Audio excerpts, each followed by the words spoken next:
So what's up guys and welcome back to another video.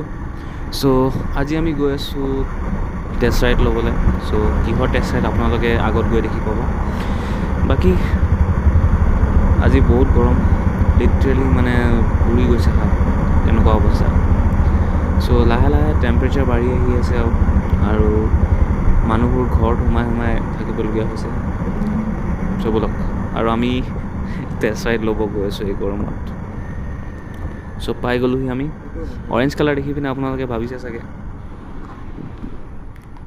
নে কি কয়, য়েছ, আমি আজি ল'ম টেষ্ট ৰাইড KTM এডভেঞ্চাৰ 390. চ' বহুত দিনৰ পৰা মন আছিলে এডভেঞ্চাৰ 390খন চলাবলৈ, আৰু আজি ইয়াত টেষ্ট ৰাইডটো পাই গ'লোঁ মই. ত' এতিয়া আমি চলাই আছোঁ এডভেঞ্চাৰ 390X. চ' বাইকখনত বহাৰ লগে লগে ইয়াৰ যোনটো ছিটিং পজিশ্যন হয় সেইটো বহুত কমফৰ্টেবল লাগিছে. মোৰখনতকৈ এইখনৰ যোনটো ৰাইডিং পজিশ্যন হয়, ৰাইডাৰ ট্ৰাইংগল যোনটো কয়, সেইটো বহুত মানে আপৰাইট হয়, যাৰ কাৰণে মানে বেকটো মানে অলপ আৰাম পোৱা নিচিনা লাগিছে.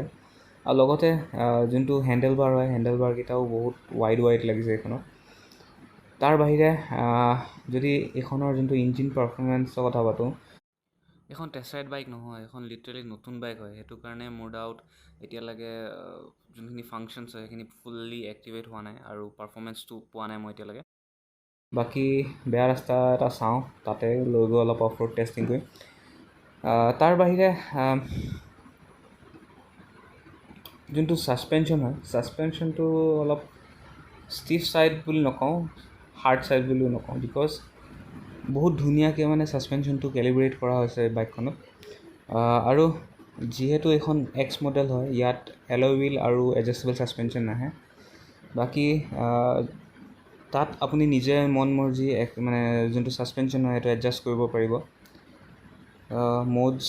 মোডছকেইটা মই বিচাৰি পোৱা নাই এতিয়া ক'ব গ'লে বাইক, কাৰণ কেলৈ এইখনৰ মানে যোনটো ইণ্টাৰেকশ্যন হয় ডিছপ্লেৰ, সেইটো অলপ বেলেগ হয়. গৰিলাখনত বাৰু জয়ষ্টিকত হৈ যায়, আৰু তাত ইমান মানে টেকনিকেল বস্তু নাই মানে গৰিলাখনত. চ' ব্লক অ'কে, বাইকখনত যোনটো টৰ্ক হয়, টৰ্কটো ফিল হৈছে এতিয়া, বিকজ মই ক্লাটছটো অলপ এৰোঁতেই বাইকখনে পুল কৰিছে. মোৰ ডাউট কি কৈছিলে, গ্লাইড কিবা ফিচাৰ এটা আছে নেকি, যেনেকৈ মানে কি ক'ম, এক্সপালছ বা এক্সট্ৰিম প্ৰ'ত আছিলে আগতে. তাৰ বাহিৰে বহুত ট্ৰেফিক তিনিচুকীয়া, আৰু এই গৰমে অৱস্থা বেয়া কৰি দিছে. অলপ ক্লিয়াৰ আছে, হ'লে বাইকখন আহি আছে ক্লিয়াৰ. চ' লেটছ গো. বাকী বাইকখনৰ টাৰ্ণিং ৰেডিয়াছ আপোনালোকে দেখি পাইছে, বহুত ধুনীয়াকৈ টাৰ্ণ হৈ গ'ল বাইকখন, বিকজ লাইট ৱেইট হয় বাইক. আৰু যিহেতু উইণ্ডশ্বিল্ডখন ডাঙৰ হয়, চ' বহুত উইণ্ড ব্লাষ্ট কাট খাই গৈছে. যিহেতু আমি নেকেড বাইক চলাই থাকোঁ, চ' সেইকাৰণে মানে অলপ স্পীড গ'লে উইণ্ড ব্লাষ্টটো চিধা মুখত মাৰে. এইখনত উইণ্ড ব্লাষ্ট অলপ কম লাগিছে, বিকজ বহুত ডাঙৰ স্ক্ৰীণ আছে আগফালে. বাকী হিমালয়ান আৰু এইখনৰ মাজত ডিফাৰেঞ্চ বহুত. বোলক অলপ ছেডলিং কৰি চাওঁ. চ' ছেডলিং কৰোঁতে এটা বস্তু মই ফিল কৰিছোঁ যে ইয়াৰ হেণ্ডেল বাৰটো বহুত ল' আছে. চ' হেণ্ডেল বাৰ ৰাইজাৰ্ছ দৰকাৰ পৰিব এই বাইকখনত. চ' যিহেতু বাইকখন কোম্পানীয়ে অলপ নেৰ' কৰি দিলে, তাৰ বাবে ছিট হাইট প্ৰব্লেম আৰু যোনটো ছেডলিং হয় সেইটো বহুত ধুনীয়া কৰি দিলে এতিয়া. লিটাৰেলি মোৰ মানে ভৰি মানে তলত নাপালেও মানে এনেকুৱা লাগিছে যে বাইকখন মই কণ্ট্ৰল কৰিব পাৰিম, তেনেকুৱা মানে ফিল. এতিয়া অফ ৰ'ডিঙত আপোনালোকে দেখি পাইছে যে বাইকখন বহুত স্মুথ গৈ আছে এনেকুৱা ৰাস্তাত, বেয়া ৰাস্তাটো. বাকী যিহেতু হিমালয়ানখনত এনেকুৱা লাগে যে অলপ বাইকখন ভাৰী হয়, মানে ফিল এটা হয় আৰু, বিকজ লং হুইল বেছো হয়, লগতে ভাৰীও হয় বাইকখন. চ' তাৰ কাৰণে মানে এনেকুৱা লাগে যে অলপ আউট অফ কণ্ট্ৰল যায় কেতিয়াবা বাইকখন. এইখন চলাই এনেকুৱা লাগিছে যে মই আকৌ মোৰ আগৰ যোনখন এক্সট্ৰিম আছিলে সেইখন চলাই আছোঁ, বিকজ ইমানে বাইকখন লাইট ৱেইট হয় আৰু ঘূৰাবলৈও ইমান ইজি হয় বাইকখন. চ' সেইকাৰণে মানে মোক সেই ফিলটো দি দিছে, এক্সট্ৰিমৰ ফিলটো, ইমানে লাইট ৱেইটৰ কাৰণে. কোনো মানে এইখনত বহি পিনে এনেকুৱা নক'ব যে এখন 390cc ইঞ্জিন হয়, ইমান পাৱাৰ থকা বাইক. চ' ব'লক আপোনালোকক এটা অ'ভাৰভিউ দি দিওঁ বাইকখনৰ. আৰু যিহেতু মই এই যোনটো কালাৰটো আছে হোৱাইট এণ্ড অৰেঞ্জ, সেইটো বহুত মানে ভাল পাইছোঁ. আপোনালোকেও চাওক এবাৰ কালাৰটো. এইখন বাইকখন চাবলৈ বহুত ডাঙৰ হয়, বাট কণ্ট্ৰল কৰিবলৈ বহুত ইজি. আগফালে আছে LED প্ৰজেক্টৰ, আৰু যিহেতু গোটেইটো অল LED হয়, চকাটো অলপ সৰু সৰু লাগিছে বিকজ এখন এক্স মডেল হয়। যোনখন এছ মডেল হয় তাত 21 ইঞ্চৰ চকা আহে আগফালে, আৰু পিছফালৰ লুকটো মানে একদম কিলাৰ লুক আহিছে। আপোনালোকক এবাৰ ভালকৈ দেখাই দিছোঁ।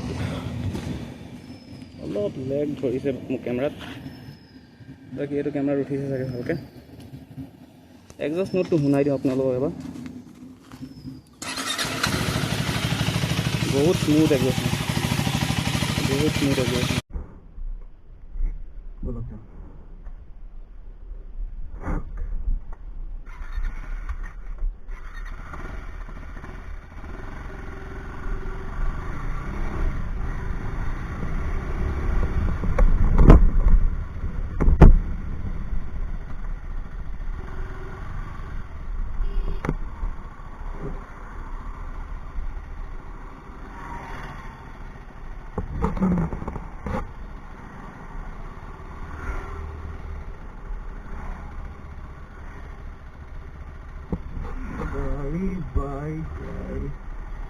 বাকী বলক বাইকখন অলপ পুল কৰি চাওঁ কেনেকুৱা দৌৰে বাইকখন।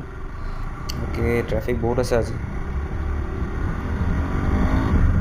অ'কে, পুল ধুনীয়া কৰিছে বাইকখন। চ' এতিয়া অলপ ব্ৰেক টেষ্টটো কৰি চাওঁ। ক'ব গ'লে ব্ৰেককেইটা অন পইণ্ট আছে। চ' ইয়াতে খতম হ'ল আমাৰ টেষ্ট ৰাইড KTM এডভেঞ্চাৰ 390Xৰ।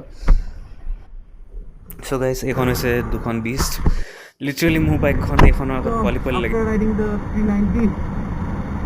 এতিয়া মোক এইখন বাইক বেছি পাৱাৰফুল লাগিছে বিকজ 390খনত হয় চাগে ফিউল কম হোৱাৰ কাৰণে অলপ কনচাৰ্ভেশ্যনটো কম লাগিলে মোক। বাট এইখন চলাই এতিয়া মোক পুৰা ফুল এগ্ৰেছিভ মোড নিচিনা আহি গৈছে ফিলটো।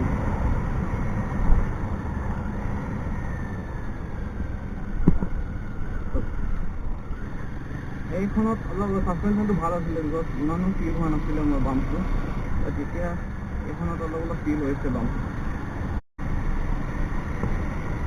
বাকী এডভেঞ্চাৰ 390খন চলাই পিনে অলপ মানে মোৰ মাইণ্ডটো চেঞ্জ হৈছে নিচিনা লাগিছে বিকজ যোনটো কমফৰ্ট মই পালোঁ সেইখন চলাই পিনে, মানে নেক্সট লেভেল কমফৰ্ট মানে। চ' ভিডিঅ'টো ইয়াতে শেষ কৰিছোঁ। ভিডিঅ' যদি ভাল পালে আপোনালোকে please like, share and subscribe. আৰু